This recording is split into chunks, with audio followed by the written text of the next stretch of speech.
First on the programme this morning, I want to talk about this UK Supreme Court ruling, which may have significant impacts across Ireland, even though at the moment the laws that we have here are not the same as laws in other parts of England, Scotland and Wales. And it's the question over whether transgender women can participate in women's sport. And this high-profile Supreme Court ruling in the UK that the legal definition of a woman is based on the biological sex is likely to have implications for sport at all levels, from the elite to the grassroots, including here in Ireland. Now, this judgment, which happened on the 16th of April, where the UK Supreme Court ruled in favour of the For Women Scotland in their case against the Scottish Government. And the judgment confirmed that for the purposes of the Equality Act of 2010, sex means sex at birth and woman means someone of the female sex. Since the judgment, at least 4 UK sports national governing bodies have changed their policies. And it's now been questioned as to whether we should now be adopting a similar rule here in Ireland. I'm joined on the programme this morning by the spokesperson for the organisation, the Countess, by Sorcha Nic Lochlainn. Sorcha, good morning and thank you for joining us. Good morning, how are you? I'm very well. You welcome this judgment and you're now calling for Irish sports governing bodies to follow suit. Yes, correct. The ruling was very clear. It clarified that any organisation, including men who say they're women, what you call they're transgender women, so these are males, in the category of woman for the purposes of a category that's been discriminated legally under the Equality Act. So you can legally discriminate against men to exclude them from certain spaces and sports if that's necessary for the protection of women. That's covered under the Equality Act. And so this means then that that discrimination occurs on the basis of sex and not whether or not somebody has a gender identity certificate or has legally changed their gender under the Gender Recognition Act. So essentially it means that people born female who grew up to be women are women and everybody else, i.e. males, are not, regardless of whether or not they have had a legal process. So it's very clear. And since that judgment, actually there's cricket have joined the list there of sports governing bodies who have changed their policies. And what's interesting about it is those policies it was never lawful to include males in the UK. They have different acts there. So while in Ireland it's lawful to include males if you choose, in the UK it was not, because that category was specifically said it was for women and therefore you can't have males in there. So they obviously realised that quite quickly and changed their policies very, very quickly. And we're calling for Irish organisations to follow suit and prioritise fairness and safety in sports. Although the law here is less prescriptive around how that can be applied, it is lawful to exclude males from female sport in Ireland. In Northern Ireland, the Equality Act I referred to there doesn't apply either, but the Northern Ireland Equality Commission have said the judgment will be considered highly persuasive in the jurisdiction. So we have sports governing bodies that are all island. So for example, basketball would be a 32 county national governing body. So they may have women in Northern Ireland who are treated differently from women in the rest of the UK, which would probably constitute unfair discrimination against those women under their laws, and would this ruling from the UK Supreme Court will be highly persuasive if those women were to take a case. Just to clarify, a transgender woman is defined as somebody who was born male but now presents as female. As the law stands in this country, and I know you've alluded to it somewhat, is it lawful for a man who now presents as a woman to take part in a amateur or professional sport in Ireland? We don't have the same detailed prescriptive laws around discrimination against women. So whereas in the UK they would have very specific laws around participation in sport, here we don't have that. So to my knowledge, it is lawful to include those males, but it is also lawful to exclude them.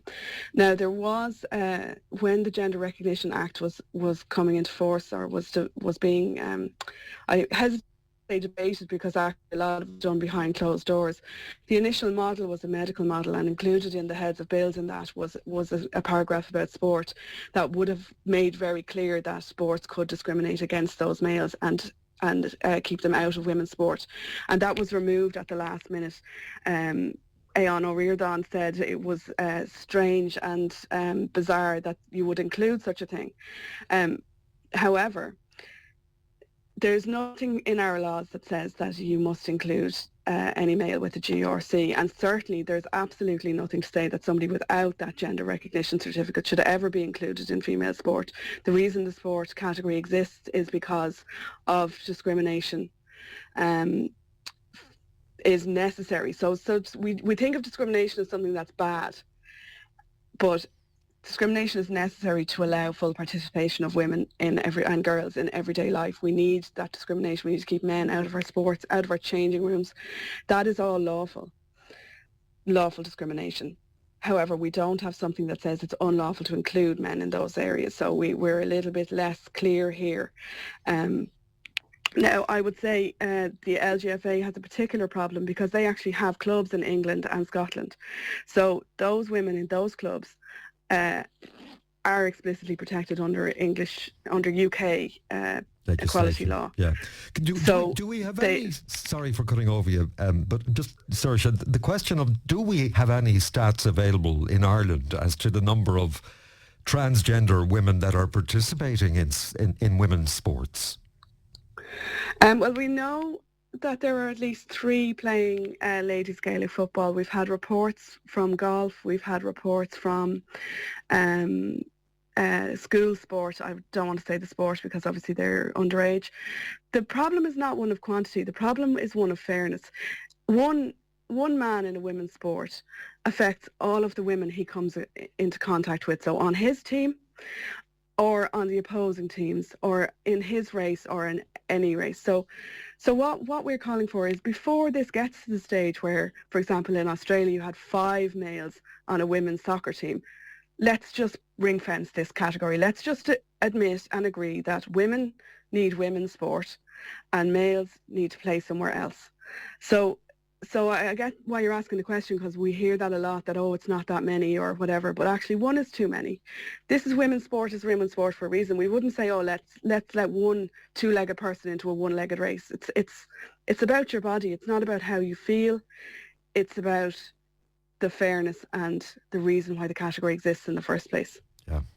So you're now, do you want a change in legislation? Because I guess without a legislative change, it will be difficult for sporting organisations to implement the rulings of the UK court. And I should point out that the judge in this UK Supreme Court ruling was a judge called Judge Lord Hodge. And he said it shouldn't be taken as a triumph for one group in society over another. Well, it's interesting. What we really want is clarity. So what's needed is that there is leadership from governing bodies saying, actually, we will protect the female category, and clarity from government to say that that's legal. So there are two things. I would say it isn't a victory because there was no case taken against, one thing or other. This was about clarifying the law. This was about making sure that people understood that under UK law, the word woman means an adult human female. And that was always the case. So retrospectively back to 2010, when that was put in place, that was misrepresented by a lot of groups like Stonewall and others who were offering guidance. That guidance was taken on board by the likes of the English FA, and it was proven to be unlawful. This was so what we need is statutory guidance. We don't need necessarily a change in the law, and we need the sports governing bodies to actually put their money where their mouth is and act in accordance with fairness and protect women and girls in sport, in their changing rooms and on the pitch, and allow for fairness and safety. That's what's required here. So things like the Irish FA saying they were going to consider a case-by-case basis, like that's just fudging the issue and prolonging this unfairness. It's allowing some men who say they're women into the sport, but not all. So how can you justify that? And it's saying we understand that this is unfair, but actually we think those men's females feelings is more important than those of all the women and girls who play this sport already. It isn't fair. It will never be fair to include any man in a women's sport. So we need to kind of put a line under this now and say, yes, from this point forward, the sports will actually just be clear. It'll be women's for women only, and men are open for everyone else. Okay, there we leave it. Thank you, Sorcha, very much indeed for that input. It was a very interesting Supreme Court ruling, that is for sure, and we'll have to see the domino effect that it has in bordering countries in the future. Thanks for joining us, Sorcha. That's Sorcha Nic Lochlainn, who is the sports spokesperson with the Countess.